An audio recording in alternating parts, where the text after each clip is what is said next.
بسم اللہ الرحمن الرحیم۔ السلام علیکم۔ یہ پارٹ 8 ہے۔ کتاب میں اداس رہتا ہوں شام کا۔ آواز فاطمہ شفیق۔ مصنف مدیحہ تبسم۔ پیشکش بک شیئر پاکستان آڈیو لائبریری۔ دیگر معلومات اور کتابوں کے لیے آپ رابطہ کر سکتے ہیں واٹس ایپ نمبر 0333249573 یا پھر 0300291960 پہ محمد اظہر لطیف سے۔ یہ ناول کل 80 صفحات پر مشتمل ہے، تو آئیے سنتے ہیں پارٹ نمبر 8 آخری قسط صفحہ نمبر 71 سے۔ شکر کرو کہ یاد آ گیا، اور چلو اٹھو، یہی ڈیرے ڈالنے کا ارادہ ہے کیا؟ بڑی ماما نے کہا تھا واپسی پر نور کو لیتے آنا۔ وہ الٹا اسی کے سر ہو گیا۔ اتنی جلدی؟ ڈنر سے پہلے تو ہرگز نہیں جانے دوں گی میں۔ علیشا فوراً بول اٹھی۔ نہیں علیشا، پھر صحیح، کہ لاسٹ ڈیٹس چل رہی ہیں، ان دنوں میں کام کا برڈن بہت زیادہ ہے۔ اس کی ریزن معقول تھی، لاچار اسے ماننا پڑی۔ بس اب گھر داری کرنی ہے، کتابوں کی سلیکشن کرو، میں 1-2 دن میں تمہیں فارم لا دوں گا۔ جانے سے پہلے وہ اسے ٹوکنا نہیں بھولا تھا۔ مگر اس نے کچھ کہنا چاہا۔ کوئی اگر مگر نہیں چلے گی، جو میں نے کہہ دیا وہی ہوگا بس۔ وہ اس کا جملہ کاٹتا ہوا فیصلہ کن لہجے میں بولا تھا۔ اچھی زبردستی ہے، وہ جزیر ہو کر بولی۔ ہاں ہے، اس کی آنکھوں میں آنکھیں ڈالتے ہوئے اس نے ڈھونس بڑے انداز میں کہا تھا۔ کچھ تو ایسا ضرور تھا ان کی آنکھوں میں جو اسے سٹ پٹا کے پلکیں چپکانے پر مجبور ہو گیا تھا۔ اس کے لبوں کی کوشوں میں مدھم مسکان ابھری تھی۔ آج تو بہت تھکاوٹ ہو گئی ماما۔ انہیں سی آف کر کے وہ دھپ سے صوفے پر نیم دراز ہوتے ہوئے بولی۔ یہ ثاقب سبحانی کیسا لڑکا ہے علیشا؟ ماما کے غیر متوقع سوال پہ وہ چونک کے اٹھی تھی۔ اچھا لڑکا ہے، کیوں؟ اس نے متعجب ہو کر جواب دینے کے ساتھ ہی سوال داغ دیا تھا۔ آج اس کی والدہ اور آپا آئی تھیں تمہارے لیے ثاقب سبحانی کا پرپوزل لے کر۔ ان کا لہجہ تو بہت عام تھا، لیکن نگاہوں میں کچھ خاص ضرور تھا جس نے علیشا کو ٹھٹکا دیا۔ ایسی کوئی بات نہیں ہے ماما، ہم ساتھ کام ضرور کرتے ہیں، لیکن میں نے کبھی اس کے متعلق اس انداز میں نہیں سوچا۔ وہ سنجیدگی سے گویا ہوئی۔ ٹھیک ہے، سوچ لو، پھر جواب دے دینا، وہ رسان سے کہتی ہوئی اٹھ گئی تھیں۔ تو وہ میرا وہم نہیں تھا، یقیناً ثاقب سبحانی کے دل میں کوئی جذبہ ضرور تھا۔ اس نے ٹھنڈی سانس بھری۔ آپ اسے آفس کے وہ لمحات یاد آ رہے تھے جب ثاقب سبحانی بار بار بے قابو نظروں سے اسے دیکھتا تھا۔ کبھی اسے ڈیسک ٹاپ پر کوئی نظم لکھ دینا اور عمران حیدر کا اسے چھیڑنا، لیکن جو بھی تھا ثاقب سبحانی نے کبھی اس کے احترام اور تقدس میں کمی نہیں آنے دی تھی۔ کبھی کوئی ایسی قابل گرفت حرکت بھی نہیں کی تھی۔ لیکن یہ میرا دل ایسے کیوں لگ رہا ہے کہ رواحہ کے لیے میرے دل میں الگ جذبات کیوں آ رہے ہیں؟ کہیں میں رواحہ سے… اس کا دل ایک نئی راہ دکھا رہا تھا، اور یہ سب اسے کتنا اچھا لگ رہا تھا۔ اس نے خود کو ڈپٹنے کی بہت کوشش کی، لیکن بسدھ۔ رواحہ رواحہ رواحہ، اس کا دل بس ایک ہی راگ الاپ رہا تھا۔ اپنی ہی سوچوں سے گھبرا کر وہ فوراً ہی وہاں سے اٹھ گئی۔ سب کچھ اتنی جلدی اچھا ہو جائے گا، اسے تو یقین ہی نہیں آ رہا تھا۔ ابھی صبح تو رواحہ اسے پراسپیکٹس اور فارم دینے آیا تھا۔ اسے اچھی طرح پڑھ لینا اور پھر کر دینا۔ میں دوپہر میں آؤں گا تو لے جاؤں گا اور جمع کروا دوں گا۔ اور ہاں، اچھا سا لنچ بھی تیار رکھنا، فی الحال جلدی میں ہوں، آفس کا ٹائم ہو رہا ہے۔ اور یہ تو اس نے بھی مشاہدہ کر لیا تھا کہ وہ وقت کا کتنا پابند ہے، اسی لیے اس نے رکنے پر اصرار نہیں کیا تھا۔ وہ پراسپیکٹس اور فارم چھوڑ چھاڑ لنچ کی تیاریوں میں لگ گئی تھی۔ کریلے گوشت اور کوفتے اس کی 2 پسندیدہ ڈشز تھیں۔ وہ جلدی سے ہاتھ چلانے لگی۔ کچن سے فارغ ہو کے اس نے ہاتھ لے کر ہلکا آسمانی جارجٹ کا سوٹ پہنا۔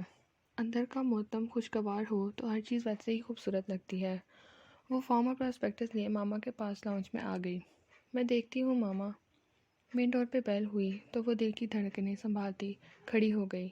اپنی سادہ سی تیاری اسے زیادہ لگ رہی تھی۔ پھوپھو آپ؟ سامنے پھوپھو کو کھڑا دیکھ کر وہ خوشی سے نہال ہو گئی۔ اہم جناب، میں بھی ہوں۔ شارق ان کے آنکھوں میں سے نکل آیا تھا۔ لہجہ شوخی سے بھرپور تھا۔ وہ تو یوں پوز کر رہا تھا گویا ان کے درمیان کبھی تلخ ایام آئے ہی نہیں تھے۔ وہ نظر انداز کر گئی۔ آئیے، اندر آئیے۔ وہ انہیں اپنی میت میں لے آئی۔ ارے فضیلہ تم؟ ندت بھی اسے دیکھ کر بہت خوش ہوئی تھیں۔ وہ انہیں وہیں چھوڑ کر کچن میں آ گئی۔ وہ اپنے کسی رویے سے شارق پہ کچھ ظاہر کرنا چاہتی تھی۔ اسے یاد تھا جب وہ رابعہ اور عاتقہ کے ساتھ معرکہ کر کے آئی تھی تو اگلے ہی دن اسے عاتقہ کا فون آ گیا تھا، تم فساد کی جڑ ہو، لیکن تم جتنی مرضی کوشش کر لو شارق اب تمہارا نہیں ہو سکتا۔ پتہ نہیں اسے کس چیز کا اشتعال تھا، شاید اپنی بے عزتی کا یا پھر شارق کے آنکھ ہونے کا۔ اوہ، تمہارا خیال ہے شارق کو میں نے جائیداد سے آگ کروایا ہے؟ Very funny. وہ دل کھول کے ہنسی، پھر سنجیدہ ہوئی تو لہجے میں زہر کی تلخی رچی ہوئی تھی۔ ایک بات یاد رکھنا عاتقہ، میں تمہاری طرح جھوٹا نہیں کھاتی، اور دوسری بات دھو کر چاٹنے کی عادت نہیں ہے مجھے تھی۔ اور ساتھ ہی لائن اس نے ڈسکنیکٹ کر دی تھی۔ اور اب فضیلہ پھپھو اور شارق کا یہاں آنا، وہ سمجھ تو گئی تھی لیکن پھپھو کے احترام کی وجہ سے وہ شارق کے منہ نہیں رکھنا چاہتی تھی۔ جو بھی تھا، پھپھو کا رویہ کبھی بھی نہیں بدلا تھا۔ لگتا ہے تمہیں آج میرے آنے کی خبر ہو گئی تھی۔ وہ اس کے پیچھے ہی چلا آیا تھا۔ وہ کوئی بھی جواب دیے بغیر فریج میں سے دودھ کا ڈبہ نکالنے لگی۔ چھوڑو یار، ایسی بھی کیا ناراضگی، میں جانتا ہوں تم آج بھی وہی علیشا ہو جو مجھ سے بے پناہ پیار کرتی ہے۔ آخر ہمارا ساتھ بچپن سے ہے، تمہارا اعتماد قائم رکھا ہے میں نے۔ دیکھ تو تمہارے پاس ہی لوٹ کر آیا ہوں۔ وہ کیا کہا ہے پروین شاکر نے، وہ جہاں بھی گیا لوٹا تو میرے پاس آیا، بس یہی بات اچھی ہے میرے ہر جائے کی۔ سوری، میرا ضعف پروین شاکر جتنا بلند نہیں ہے۔ اس کا ضبط جواب دینے لگا تھا۔ اس نے بے حد سپاٹ نظروں سے اسے دیکھا تھا، لیکن شارق کے عقب سے اسے واپس پلٹتا ہوا رواحہ دکھائی دیا تھا۔ اس کے پیروں کے نیچے سے زمین کھسک گئی۔ وہ شارق کو چھوڑ چھاڑ رواحہ کے پیچھے لپکی تھی، لیکن وہ رکے بغیر باہر نکل گیا تھا اور آنن فانن گاڑی بھگا لے گیا۔ اس کی پکار لبوں میں ہی دم توڑ گئی تھی۔ دل پہ بھاری بوجھ سا محسوس ہو رہا تھا۔ پتہ نہیں وہ شارق کی کتنی بکواس سن پایا تھا۔ یہ وہی لڑکا تھا نا جو وہ واپس کچن میں آئی تو شارق کے ماتھے پہ بل پڑے ہوئے تھے۔ جی، رواحہ وہی ہے جس نے بڑے بازار مجھ پر کیچڑ اچھالنے پر تمہاری دھلائی کی تھی۔ اس نے ہرگز کوئی لحاظ نہیں کیا تھا، اس کی آنکھوں سے سرارے لپٹ رہے تھے۔ چھوڑو تم پرانی باتوں کو، مکھسیانہ ہو گیا۔ وہ باتیں اتنی بھی پرانی نہیں ہیں مسٹر شارق فیاض احمد، اور تم کیا امید لے کر اب یہاں تک آئے ہو کہ میں تمہاری خاطر دیدہ دل فرش راہ کیے بیٹھی ہوں گی؟ مجھ تک آنے سے پہلے تمہیں ایک دفعہ اپنے تمام الفاظ پر غور کرنا چاہیے جو تم میری شان میں صادر کیے تھے۔ رواحہ کے چلے جانے کے سبب اس کا سارا موڈ غارق ہو گیا تھا۔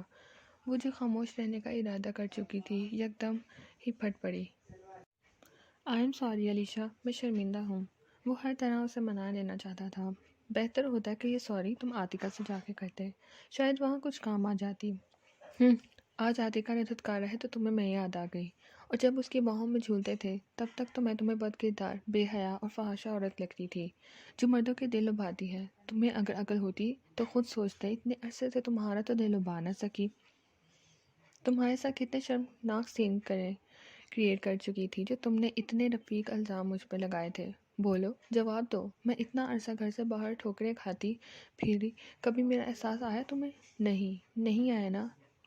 پھر تم نے کیسے سوچ لیا کہ میں تمہیں معاف کر دوں گی؟ بات اگر غلط فہمی کی ہوتی تو شاید میں دل وسیع کر بھی لیتی، لیکن بات تو یہاں کردار پہ آ گئی ہے۔ میں نہ تو کچھ بھول سکتی ہوں اور نہ ہی معاف کر سکتی ہوں، اور نہ ہی تم سے کوئی رابطہ رکھنا چاہتی ہوں۔ تمہارا وجود، تمہارا خیال، تمہارا احساس، میرے نزدیک ہر چیز صفر ہے۔ تمہارے لیے میرے پاس صرف ریجیکشن ہے اور کچھ نہیں، اور آئندہ میرے سامنے آنے کی غلطی نہ کرنا، ورنہ میں ہرگز کوئی لحاظ نہیں کروں گی۔ وہ انگاروں سے ابھر ملست اس پر ڈالتی، تن فن کرتی باہر نکل گئی تھی، اور شارق کے لیے پیچھے صرف پچھتاوے چھوڑ گئی تھی، ساری زندگی کے لیے۔ ساری رات وہ بے چینی سے کروٹیں بدلتی رہی۔ ذرا سی آنکھ لگتی تو الٹے سیدھے وہم اسے پریشان کرنے لگتے۔ پتہ نہیں وہ رواحہ کے لیے اتنا سخی کیوں ہو رہی تھی، حالانکہ بات تو اتنی بڑی نہیں تھی۔ سوتے جاگتے اس نے ساری رات کاٹی تھی۔ صبح ہوتے ہی اس نے الٹا سیدھا فارم فل کر کے ماما کے ساتھ مل کے گھر کا کام نپٹائے، اور لنچ ٹائم سے پہلے ہی فارم اور پراسپیکٹس اٹھا کے کھڑی ہو گئی۔ ماما، میں ذرا نور کی طرف جا رہی ہوں، رواحہ کو فارم دینا ہے، وہ جمع کروا دے گا، کہیں ڈیٹ نہ نکل جائے۔ کوئی نہ کوئی بہانہ تو تراشنا ہی تھا، اور ویسے بھی اس کے پاس ایک معقول عذر تھا۔ ٹھیک ہے، ذرا دھیان سے جانا، ماما نے کہا تو وہ سر ہلاتی خدا حافظ کہہ کر نکل گئی۔ وہ سارا راستہ دعائیں کرتی آئی تھی کہ رواحہ گھر پہ ہی مل جائے، اور شاید اس کی دعا قبول بھی ہو گئی تھی کیونکہ رواحہ کی گاڑی اسے پورچ میں نظر آ گئی تھی۔ کیسی ہو پروین؟ لان میں ہی اسے پروین مل گئی، جو وہاں سے چائے اور لوازمات سمیٹ رہی تھی۔ شاید کچھ دیر پہلے کوئی گیسٹ وغیرہ آئے تھے۔ ٹھیک ہوں علیشہ بی بی، آپ کیسی ہیں؟ آپ کے بغیر گھر بڑا ہی سونا لگتا ہے۔ جی میں تو کہتی ہوں آپ کو اپنی ماما کو لے کر یہاں آ جائیں، رونق ہو جائے گی۔ پروین اسے دیکھ کر خوش ہو گئی تھی اور حسب عادت اسٹارٹ بھی ہو گئی تھی۔ تم بھی بس بولتی ہو۔ نور کہاں ہے؟ اس کی بات میں مسکرانے لگی۔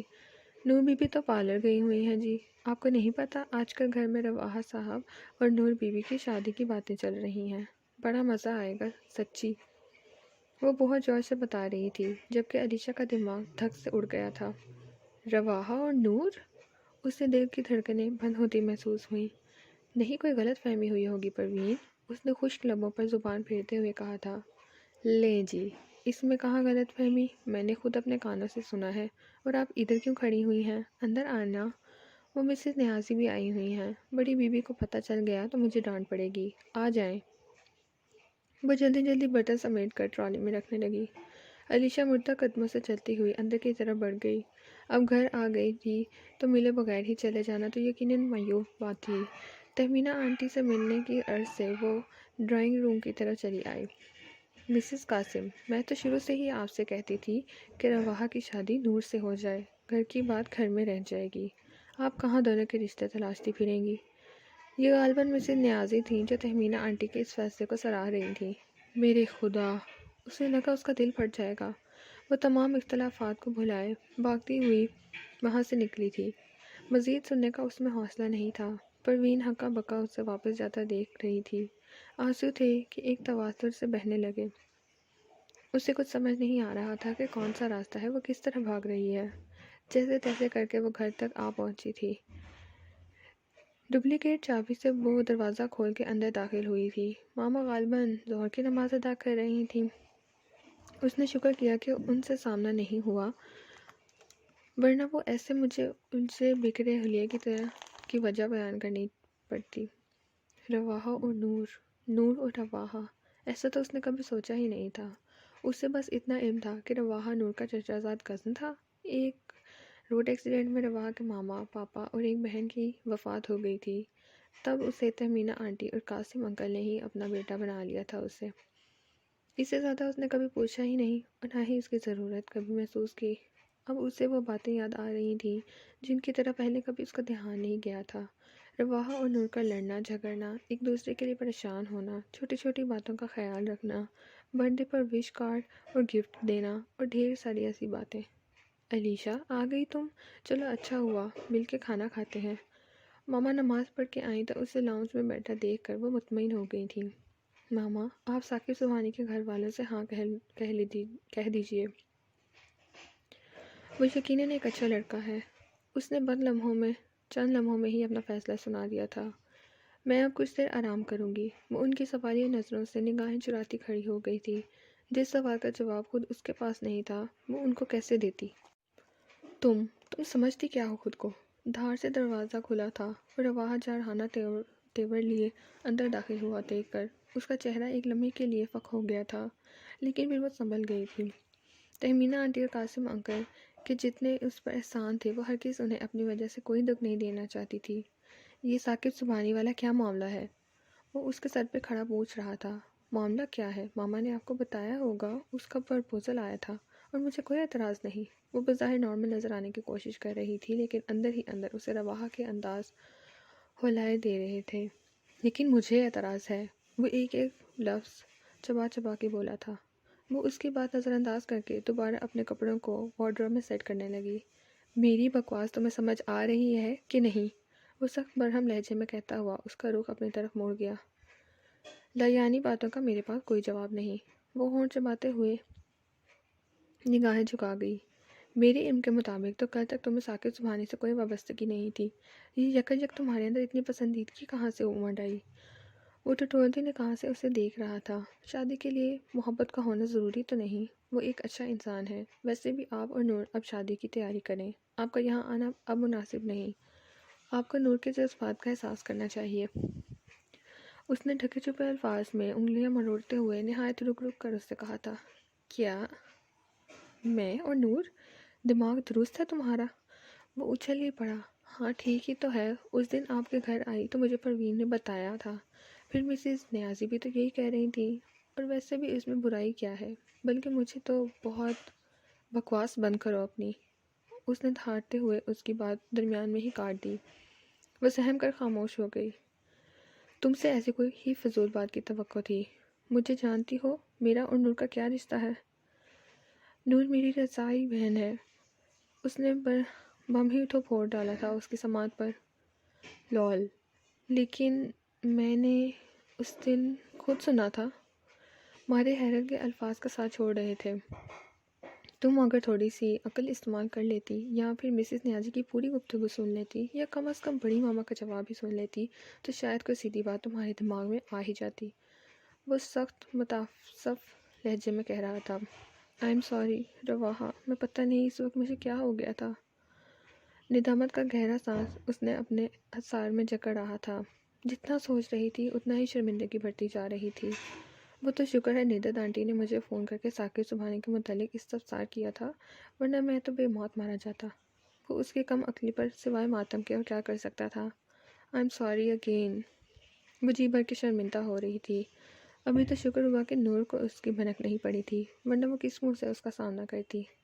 اس سوری فوری کو چھوڑو، آج شام میں بڑے پاپا اور بڑی ماما آ رہی ہیں میرا پرپوزل لے کر، بولو منظور ہے؟ وہ یکدم پیندرا بدل کے بولا تھا۔ علیشا کے رخساروں پر سرخی چھا گئی۔ ایسے کیسے جواب دے سکتی ہوں میں؟ سوچ سمجھ کے بتاؤں گی۔ وہ رخ موڑ گئی، جبکہ دل پر پوری قوت سے دھڑک رہا تھا۔ ابھی بھی یقین نہیں آ رہا تھا کہ سب کچھ پہلے جیسا ہو گیا ہے۔ تمہاری سوچ کی تو ایسی کی تیسی۔ وہ تن ملا کے اس کے سامنے آیا تھا۔ جلدی سے ہاں کہہ دو، ورنہ میں شام کو مولوی صاحب کو ساتھ لے آؤں گا، پھر نکاح پڑھوا کے ہی اٹھوں گا، تاکہ پھر سے کوئی رقیب و رسیانہ درمیان میں نہ ٹپکے۔ وہ اسے دھمکانے لگا۔ یہ کیا کہہ رہے ہیں؟ وہ ساری چوکڑی بھول کے بری طرح بوکھلا گئی۔ میں بھلا کیوں انکار کروں گی، اتنے اچھے تو ہیں آپ۔ بوکھلاہٹ میں اس کے منہ ہی پھسل گیا تھا، جبکہ اس کا احساس ہوتے ہی اس نے زبان دانتوں کے تلے دبا لی۔ اچھا تو میں ہوں، اس کا تو مجھے پتہ ہے۔ یہ بتاؤ تمہیں کتنا اچھا لگتا ہوں؟ اس کی آنکھیں چمکنے لگی تھیں اور لہجہ لودے رہا تھا۔ بہت بہت زیادہ۔ لرزتی پلکیں اور حیا آلود لہجہ سیدھا اس کے دل میں اتر گیا تھا۔ مجھ پر اعتماد کرنے کا بہت شکریہ۔ اسے میری طرف سے انگیجمنٹ رنگ سمجھنا، کیونکہ میں اب ان چکروں میں پڑنے کی بجائے ڈائریکٹ رخصتی ہی کرواؤں گا۔